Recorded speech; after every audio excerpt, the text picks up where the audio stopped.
Okay, students, welcome back. I hope you're doing well. Today we are going to work with Autodesk Inventor. We are going to create something called a drill drift. We may also create this drawing also in AutoCAD. I haven't decided yet, but we're definitely going to create it in Autodesk Inventor. And for those students who have me for MAC 161, the machining class, you will machine this part as well. And we may have to heat treat it, which is not something we'll do. We might get our welders to heat treat them for us. Okay. All right, so here we go. I'm going to go ahead and share my screen. I already have Inventor open, so please go ahead and open up Inventor. Share my screen here. All right. This is our favorite software package, right? And I'm going to talk you through very slowly.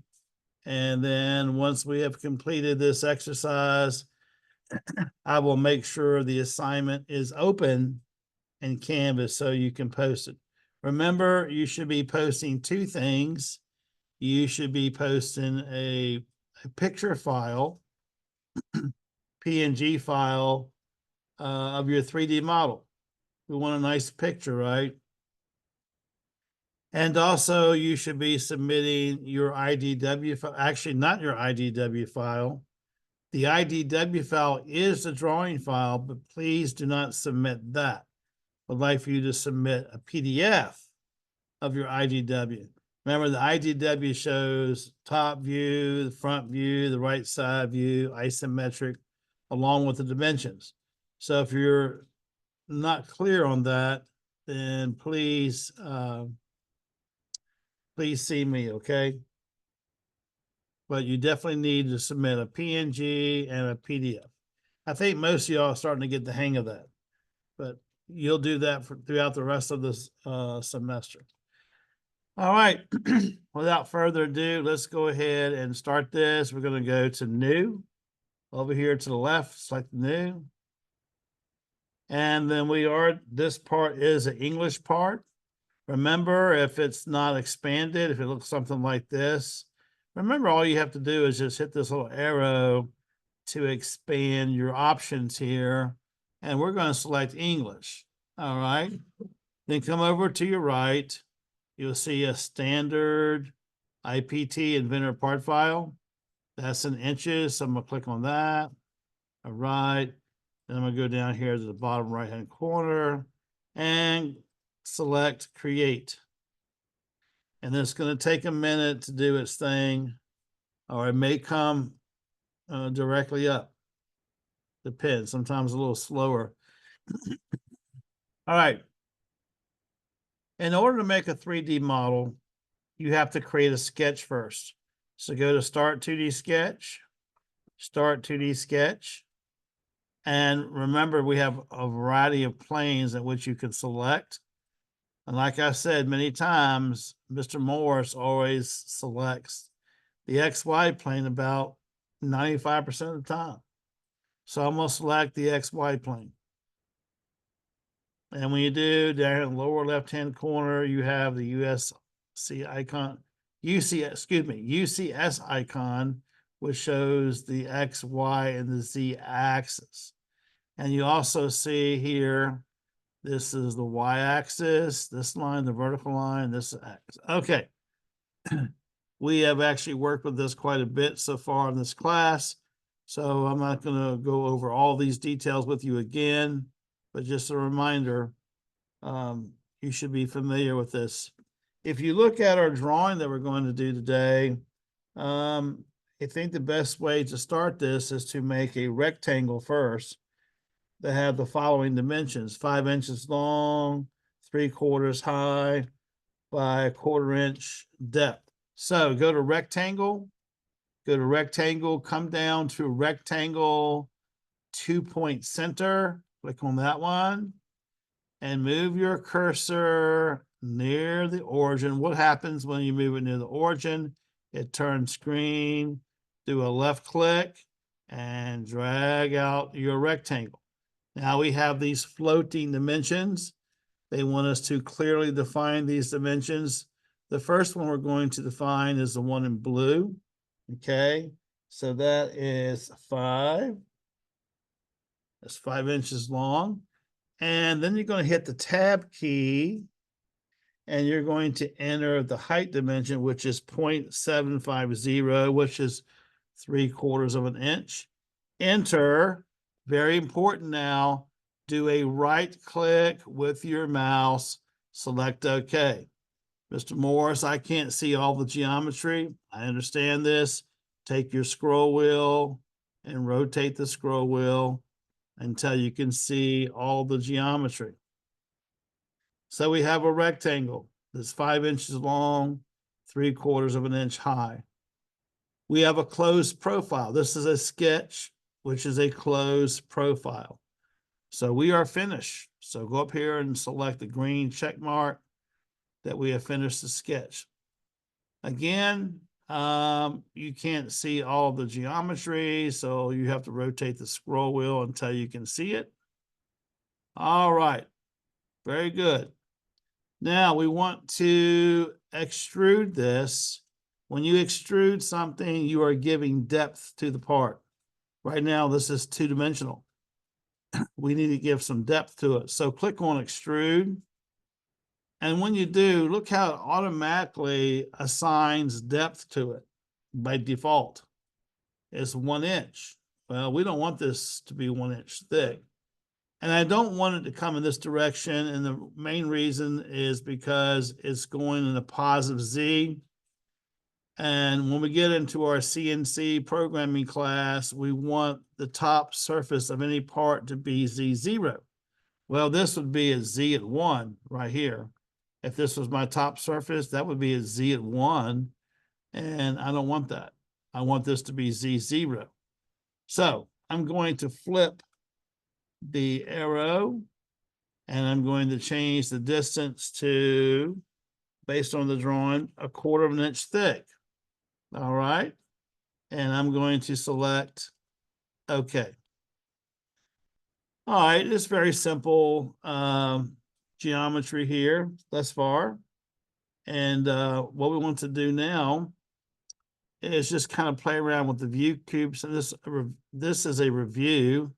This is our view cube up here in the top right-hand corner is the way to manipulate the view.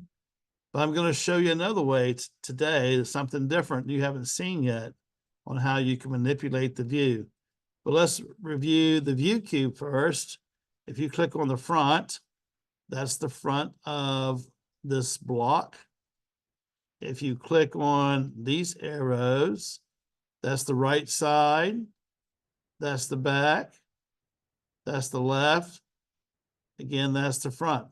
Imagine this being like your house, and you look at your front of your house and the right side view of your house, the left side view in the back. Now, if you want to see the roof or the top, there's the top view. There's the back again, but upside down. There's the bottom again, and there's the front. If you want to rotate, you can rotate these arrows here. That's going counterclockwise. This is going what? Clockwise. All right. Now, I'm going to show you something new today that I haven't shown you before. You have this little menu over here to the right.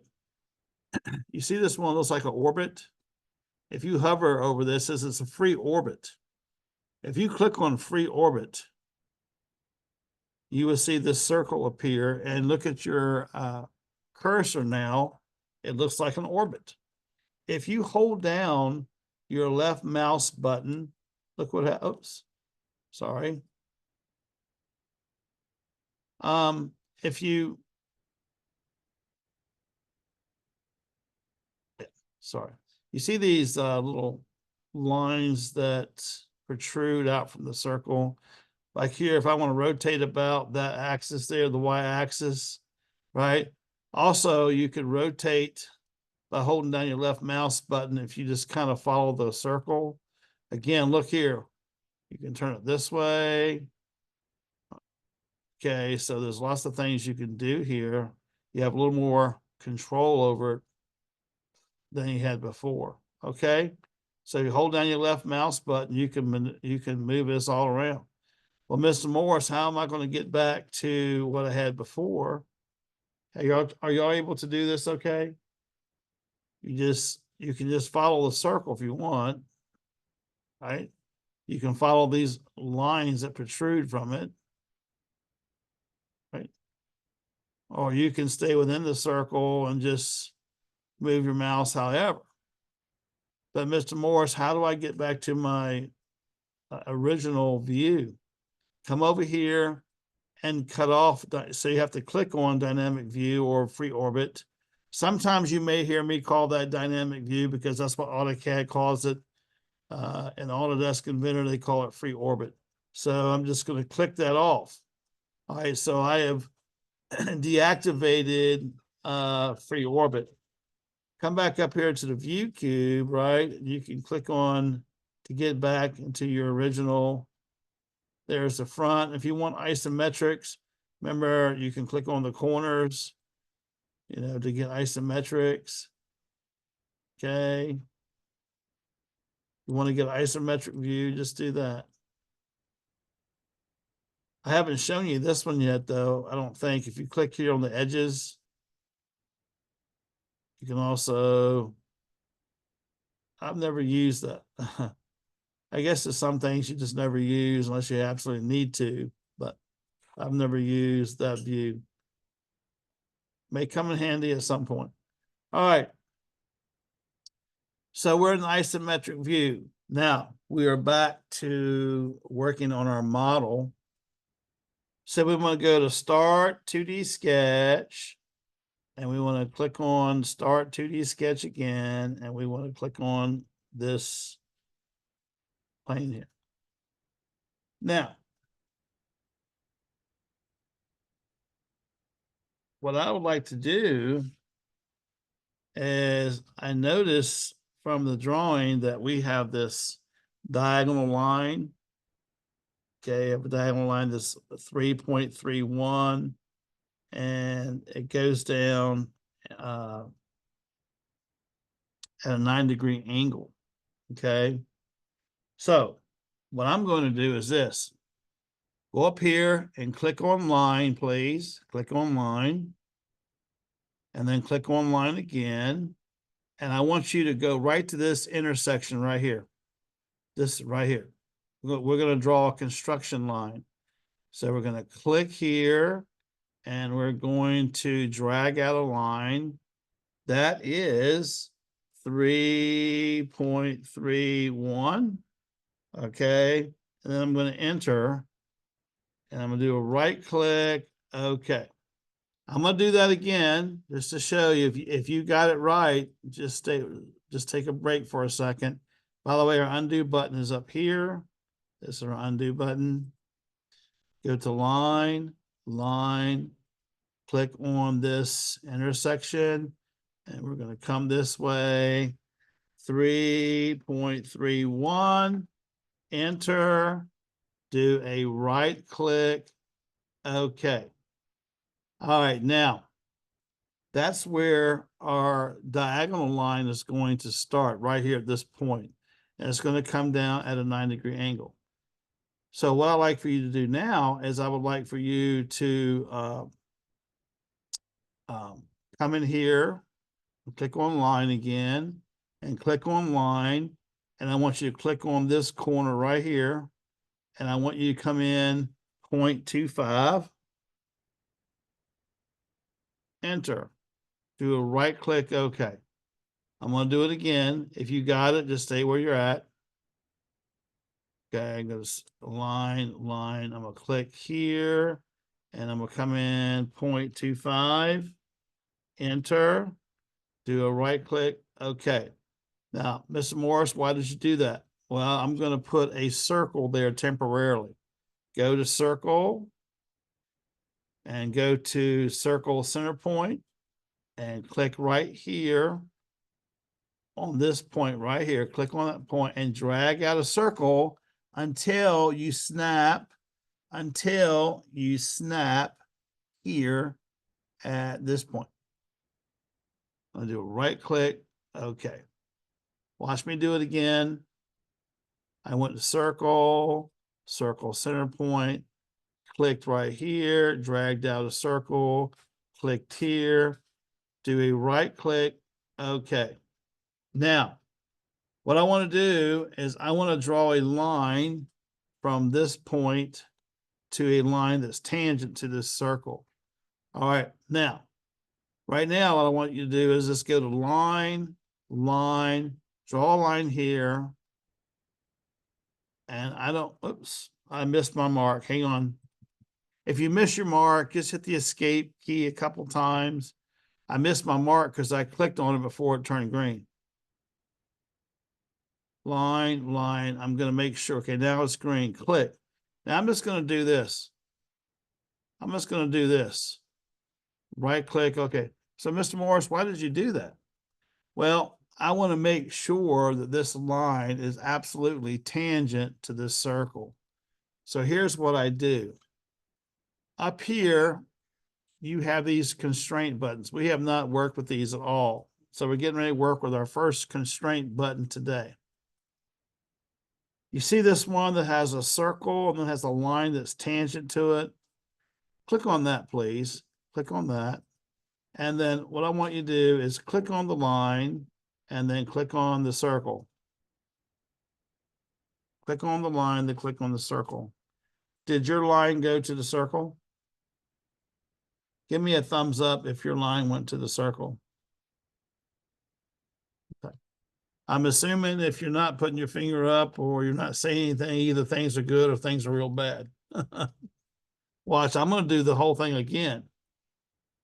So if you're right there, just take a breather. Look what I did. Right here, we drew these two lines. Mr. Morris came in here and I drew a circle from this endpoint to this endpoint. Right click, okay. So I have a circle. Now I drew a line. Look, line, line, and I clicked here at that endpoint, and I made it arbitrary length, right? I made it arbitrary length, arbitrary angle, click, do a right click, okay. Now, what we did is we went to right here. This is the tangent symbol. This is a constraint. We want to constrain the line so that it's tangent to the circle. So click on this icon, click on this line, click on this circle.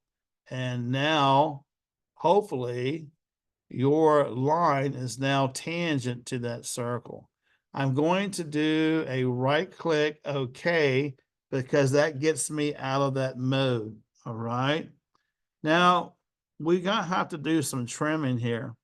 We're going to have to do some trimming here. So go to trim. And we're going to click on this. Look, we want to trim that line back to the point of tangency right there. I'm going to click on the circle, trim here, and trim there. So it looks like that. After I trim it up, it looks like that.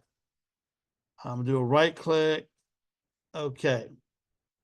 Now, watch what I'm going to do. I'm going to draw another construction line. I'm going to go to line, line, and I'm going to click here at this intersection and this intersection here. Right click. Oh, Mr. Morris, why did you make that line right there? See, I have a line here. I have a line here. I have a line here, and I have an arc. I can actually now, it's a closed profile, so I actually can extrude that now and cut it away. So you cross your fingers here and hit the finish sketch. And I'm going to go to extrude. And if you did this correctly, a lot of times it will pick up your closed profile. If it didn't, just click inside the area you want to remove. Just click inside that area and this should show up. Now, we want to cut. Right here is the symbol for, see, it says Boolean. We want to cut that, and that's going to automatically flip it anyway. So select OK.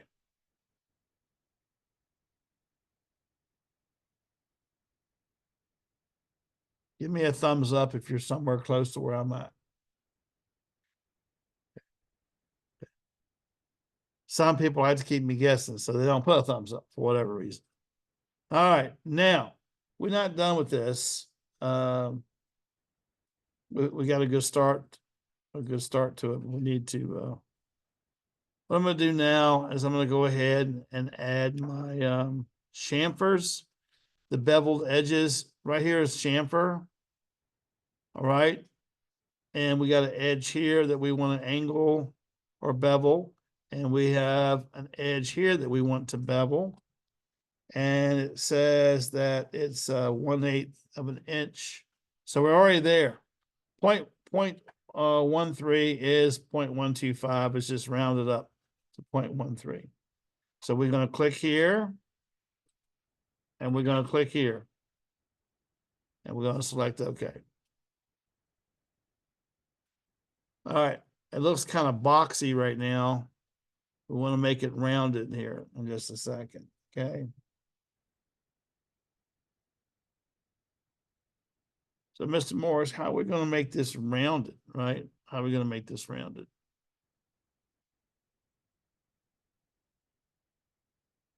Well, I'm going to first start with the bottom edge of this. I'm going to go to fillet, and make sure the radius is 1/8 of an inch. And I'm going to click on this edge, and I'm going to click on this edge. And I'm going to select OK. Now, by the way, we can go to dynamic view. Remember our friend dynamic view or free orbit? You can see how this looks. And I like it. So that's good. All right, I'm going to cut free orbit. You have to go back. It's like toggle on, toggle off. Okay. Cut that off. When you cut it off, the circle should disappear. Okay, now I can go back to this view cube.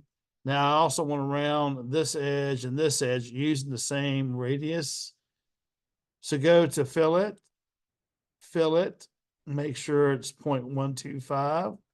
And we want to click here. And we want to click here. And we want to select OK. All right. Now, believe it or not, we have the overall shape of this. We do have to add the hole. We do have to add the hole. And I'm going to show you how to do this. So go to Start 2D Sketch. Start 2D Sketch and click on this surface. Now what I want to do is I want to go to point. See where it says point? Click on point. And I want you to come down and try to stay on the center line, but I'm going to pick an arbitrary point right now. I'm just going to pick right there. Do a right click, OK. So no one has it. We haven't defined yet, you know, the actual dimensions here. So I'm going to go to dimension. I'm going to click on this edge and that center point, and I'm going to drag a dimension up. Click. Now it gives me a chance to edit this, and this should be 0.375. Select the green check mark. All right. Now I'm going to dimension this again. Look, from this edge to this center. And I know that's correct because I know the radius is also 1/8 of an inch. And this is 1/2 of an inch. And another 1/8 of an inch is going to give me 3/4. So I know it's centered. I know it's centered. Now watch. Watch very carefully. We're going to finish this. I'm going to show you a different way to make a hole. Click on Finish. I'm going to get my isometric view. I'm going to go to Hole. Now, I do not want a hole that big. I just want a simple hole right here. simple hole. I do not yet want anything. I don't want a seat, not yet. And this hole is 1/4 of an inch through. It's 0.25 inches all the way through. That's the diameter of the hole. It's going all the way through. Make sure you say through all right here. So you click on this one, simple hole, no seat, no seat. Through all, you want the hole to go all the way through the part, and you want the diameter of the hole to be 0.25, and I'm going to select OK. Now we're not done with this hole yet, because if you look on the drawing that I gave you, it says that they use a countersink here to put a chamfered edge on the hole. They use a countersink to do that. So go to Start 2D Sketch, Start 2D Sketch, click on this face. Now, be careful. Go to Project Geometry, and click on that circle. The reason I went to Project Geometry twice, it gives me the exact center of that circle right there. Okay. The reason I did that is so I can go and select point, and I'm going to click on that point right there, the center. Okay. I'm going to do that again. I'm going to do a right click. Okay. I'm going to undo it so you can see it again. All right. So I went to Project Geometry, Project Geometry. If I click on the edge of that hole, it tells me where the center is at. Otherwise, I'm not going to know where the center is. So I'm going to select point, and I'm going to click on the center. All right. I'm going to do right click. Okay. Now I have the center of that hole. That's the center.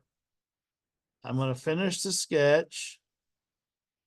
Now, here's what I want to do. Watch very carefully. I'm going to go to hole. This time, it's a simple hole still. It's a simple hole, but we want to add a countersink edge to it.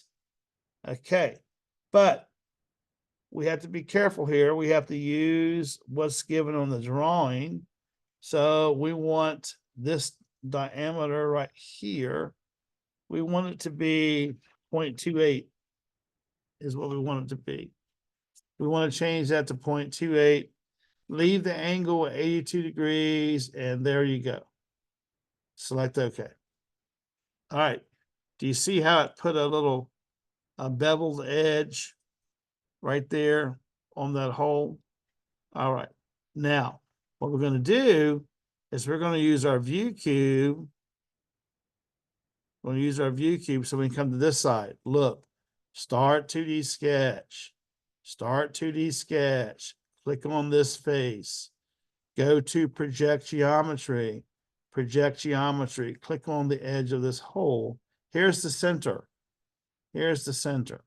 Select point and click right there on the center. Do a right click, select OK. I'm going to finish my sketch. Now, I can leave this in the isometric view. That is fine. So I'm going to go to hole. I want it to be a simple hole. I want to have a countersink and everything 1/4 inch all the way through, 82 degree countersink angle, 0.28 major diameter there. That's actually the head diameter. Select OK. All right. Now, the one thing we haven't done, which is critical here, is we haven't saved this. So we're going to go to File, Save As. I'm going to put mine over here in Downloads. I'm going to save it as Drill Drift.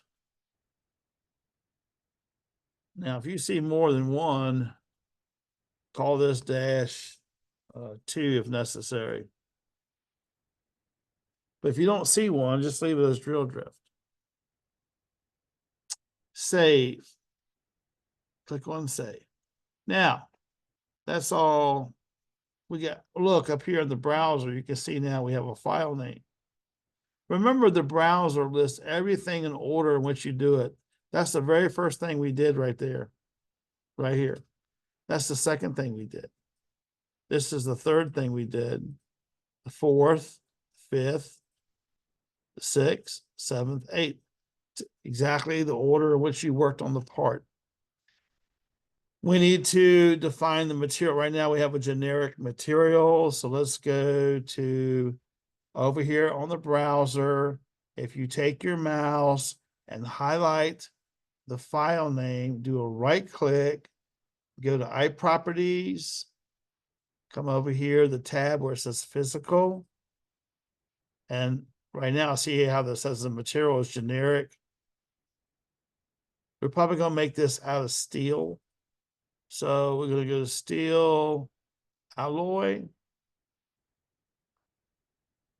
apply, close. Now it looks like a metal part. We're actually finished now with the 3D model. What we're going to do is we're going to go File and Save. First thing. The second thing we're going to do is go File, and we're going to export as an image, your PNG file here. Click on Image, and you're going to save it as a PNG. Same file name, but a PNG. Make sure you know what directory you're placing this, okay? Select Save. All right, so now I have the PNG file saved. Now, if you look down here in the lower left-hand corner, here is your 3D model, but this is the IPT file, inventor part file. Now we have to make an inventor drawing file, IDW, which we will convert to a PDF.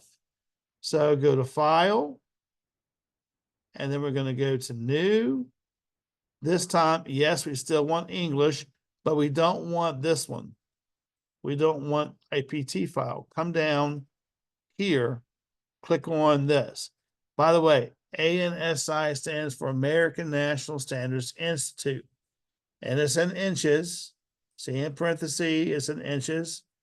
And then IDW means inventor drawing file. So we're going to create.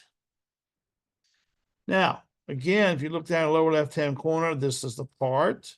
And if you click on this tab, that's the drawing. Well, we're going to have a problem with this drawing because it's too big. We don't have the ability to print that out in this lab anyway. I do in my other lab, but not here. Plus, it would be too big for your part. So over here on your browser, see where it says Sheet 1, do a right click on Sheet 1 and come down to where it says Edit the Sheet. Click on Edit Sheet. Now, it says Sheet here, which is fine, but we want a size A. We want a size A sheet. And we want it to be landscape, not portrait, but landscape. And by the way, you can move your title block around too. I never use that tool. I leave it down here in the lower right-hand corner. Say okay. All right. Now, again, so we just changed the format for our sheet of paper.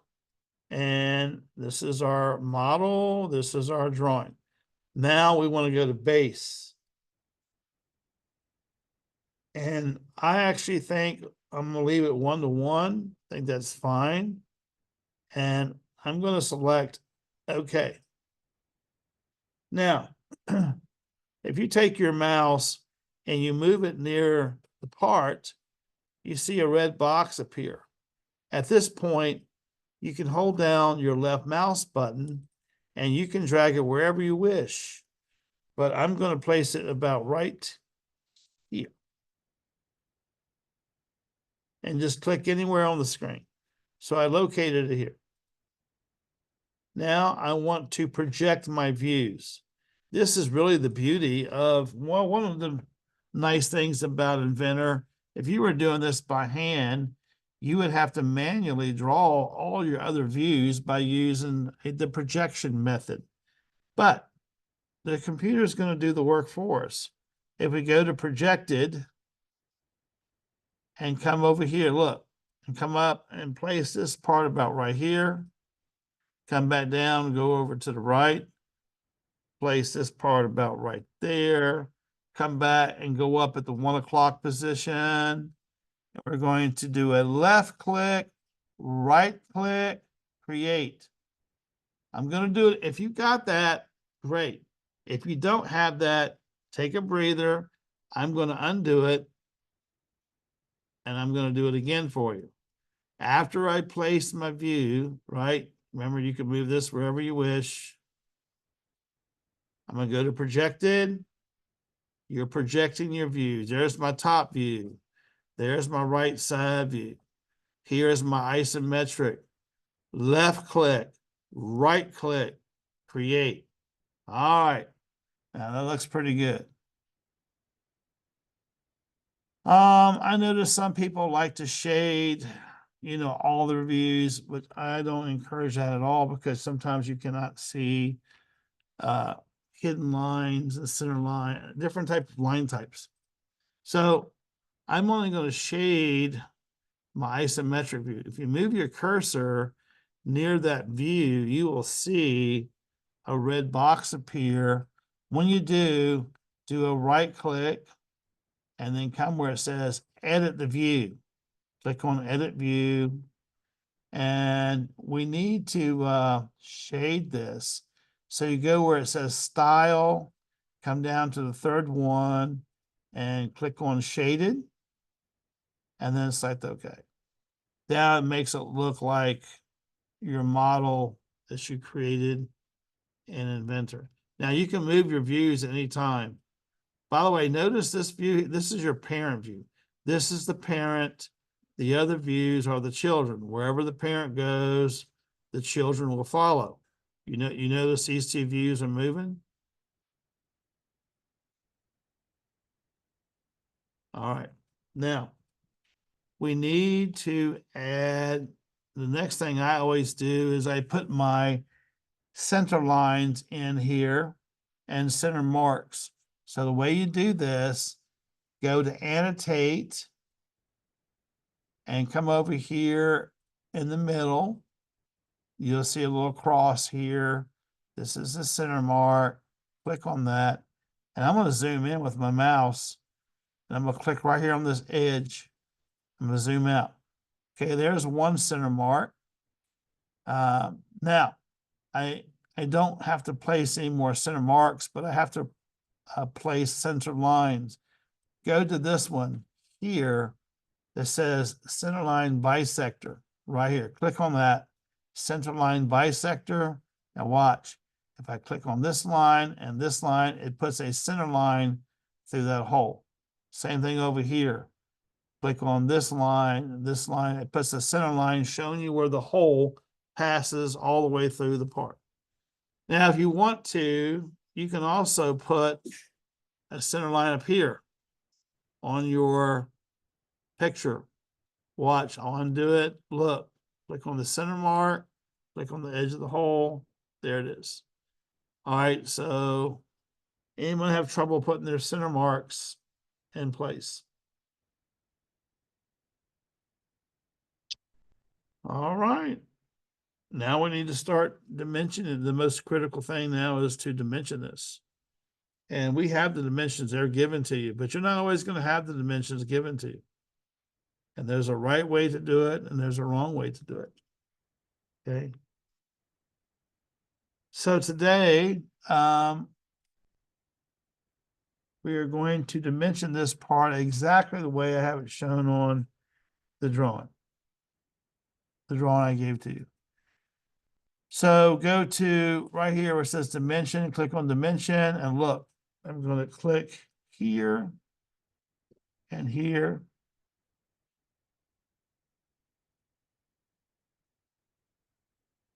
Say okay for a minute. Mr. Morris, that doesn't look like the dimension you had before. It has 3 decimal places and the dimension was on the other side. Well, you can do a right click OK, hover over the number or the dimension, hover over it, hold down the left mouse button, and you can switch it to the other side. Mr. Morris, you still don't have the right number of decimal places. All right, you can fix that too. Double click on it, on the number, and come up here where it says precision and tolerance. Click on precision and tolerance. And we want to arrow down, and we want to do 3-place decimal here too as well. I arrow down and select 3 places. Select OK. Now, let's say it looks like you moved it too far, Mr. Morris. Well, if you do a left click, you can drag your dimension so it's closer to what I have on the drawing I gave you. I'm going to place mine right there. So you see how I was able to drag the dimension? I like the arrow size. I don't need to change the arrow size. It's fine. All right. I'm going to put another dimension on here from here to the center line.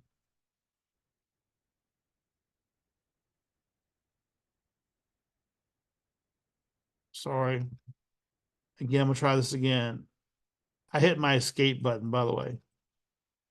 Dimension, I'm going to click here. Now, I'm going to leave it right there. Select OK. Mr. Morris, that doesn't look good. I'm going to do a right click OK. I know it doesn't look good. I'm going to hover, and I'm going to drag my dimension up like that. Now notice I'm trying to keep the spacing consistent between this is the object line, this is the dimension line. I'm trying to keep that spacing somewhat consistent. I'm going to double click on this dimension, and I'm going to change it to 3 decimal places.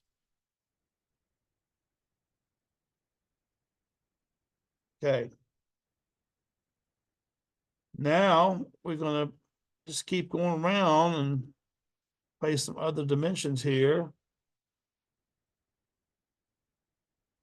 Make this 3 decimal places. 3 decimal places. Okay.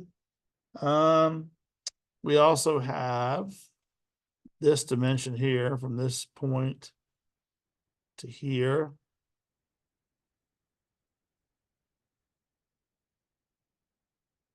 You can leave that 2 decimal places, that's fine. We can also, I'm going to do a right click OK. Let's say you wanted to move this now. If you were doing this by hand, you would not be able to move this.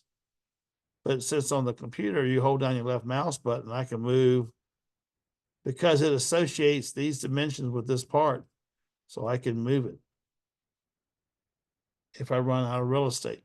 Go to dimension. I'm going to hover. You see that little circle that appears? That's telling, and it has the radius symbol. Click, and I can drag out a radius. Now, the way it's shown on your drawing is more like this.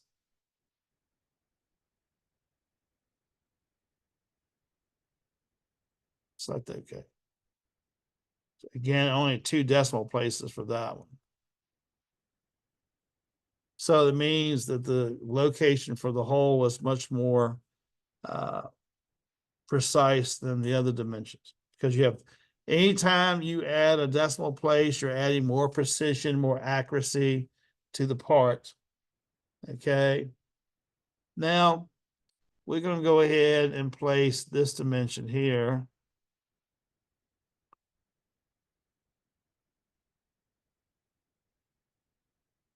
Select OK. I also have an angle dimension. Watch. Go to dimension. Watch. Click on this line.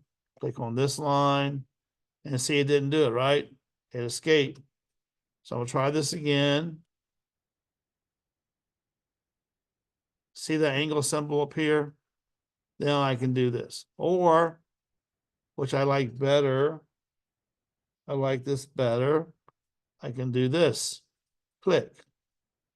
Okay. Now, again, if you do a right click OK here to get out of that mode, you can hover over the 9 and you can drag it right there. Now you might want to move that one up a little bit. Okay. I'm just looking to make sure. It looks like we have 2 more dimensions to add to this.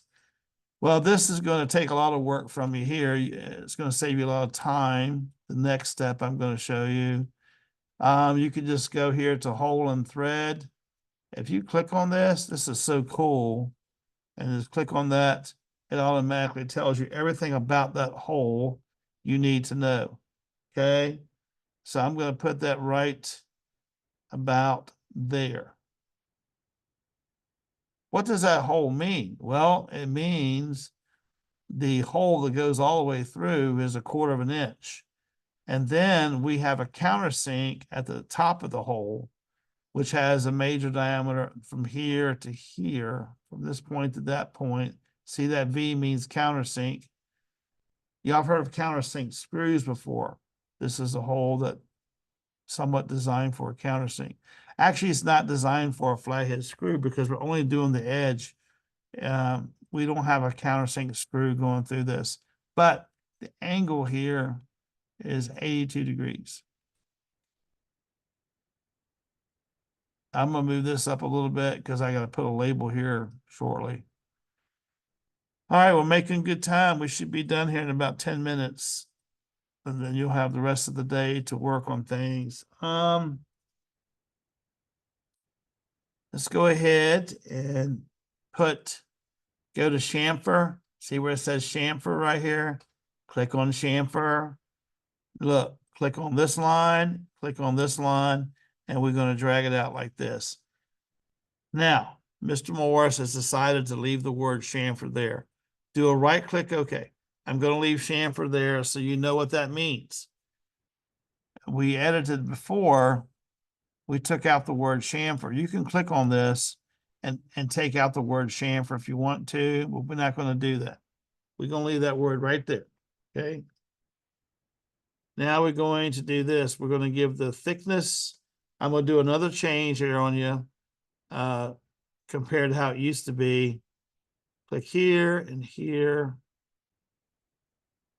Place that dimension about right there. So at least that view has a dimension. And down here, one more. I'm going to add the radius. Now we can make this 3 decimal places if you want. All right, I want you to look at what I have on the board and what I gave you on a piece of paper and tell me what I've missed besides the labels and doing the title block. Have I missed any dimensions? Have I missed any dimensions?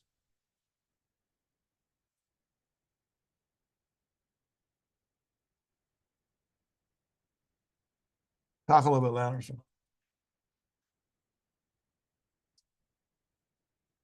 Well, I have it here, that's why. See, I took it from here and I put it here. See that?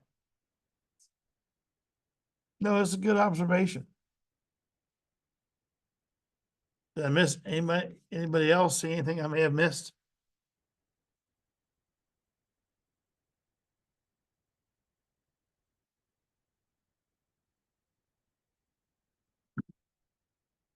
We have to add labels, but you knew I told you that anyway.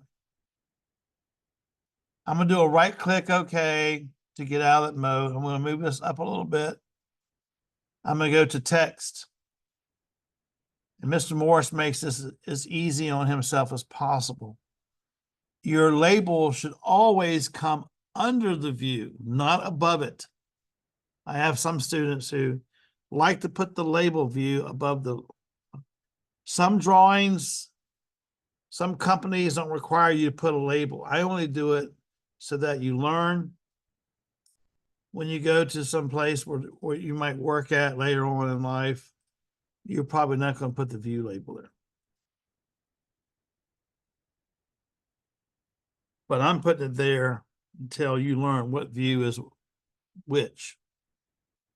I'm gonna highlight the view, the label, make it bold, underline. Okay, right click, copy. Now I kind of want it to be centered, and believe it or not, you can hover over it, it'll turn red, hold down the left mouse button, and you can drag it around. I like that. Now, you can do that again, or you can do what Mr. Morris does sometimes, and I'll do a right click, copy, and I'll go below this view, right click, paste. I'll paste here, I'll paste here, and I'll paste here. Right click, cancel. Mr. Morris, why did you do that? Well, now all I gotta do is double click on this and just edit the label. Okay, double click.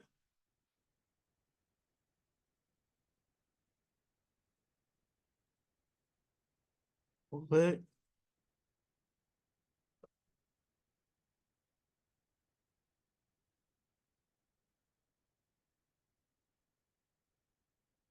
I hit escape a couple times to get out of that mode.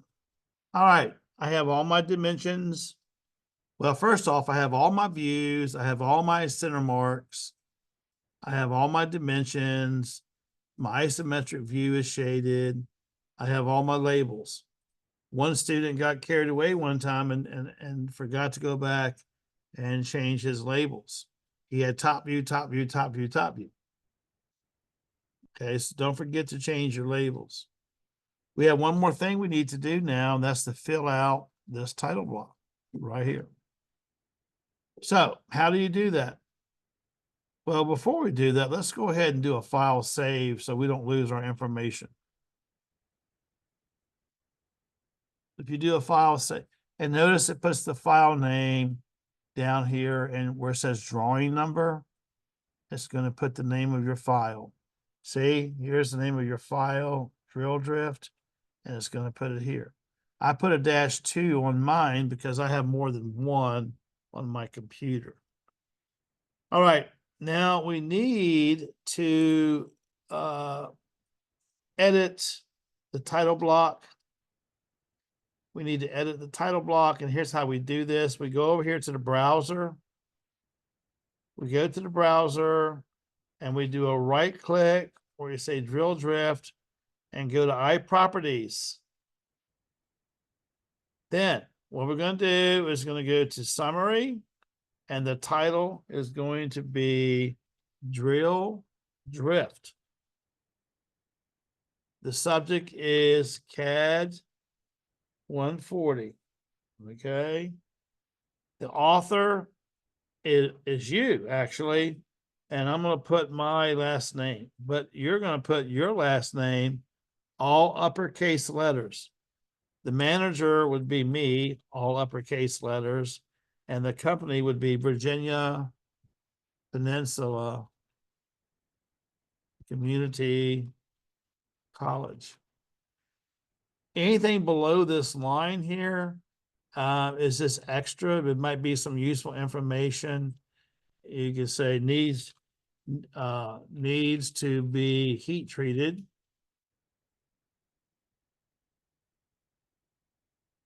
After machining. I hope I spelled that right. Too many I's or something there. All right, needs to be heat treated after machining. That's just a note for me. Go to project next, that tab. Come down to where it says designer. You are the designer, all up your last name, all uppercase. You are the engineer, your last name, all uppercase. Mr. Morris is the authority.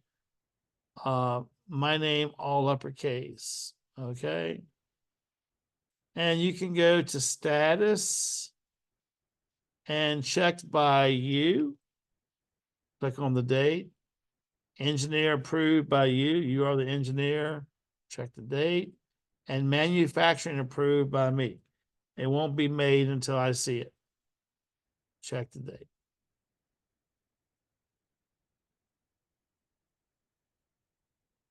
and just say apply, close, file, save. All right. Look down the lower left-hand corner and you see drill drift.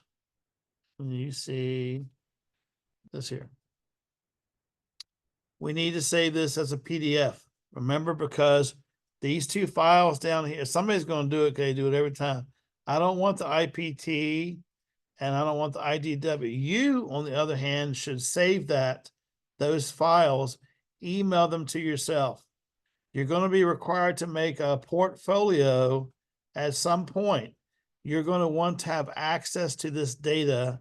Okay. So, I'm going to go to file. We already did the PNG. I'm going to file, export, PDF. And I'm going to save. Make sure you know what directory you put it at. That's it. Now all you have to do is you have to save your file as a PNG or a PDF.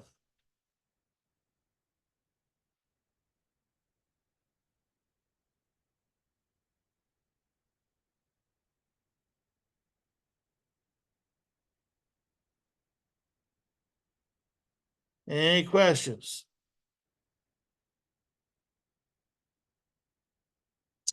All right, so for your submittals, you'll submit the PNG and the two submittals, but it's one grade. Okay, two submittals, one grade. All right, I'm gonna stop the share here and bid you farewell till next time. So take care. I'm gonna stop the recording.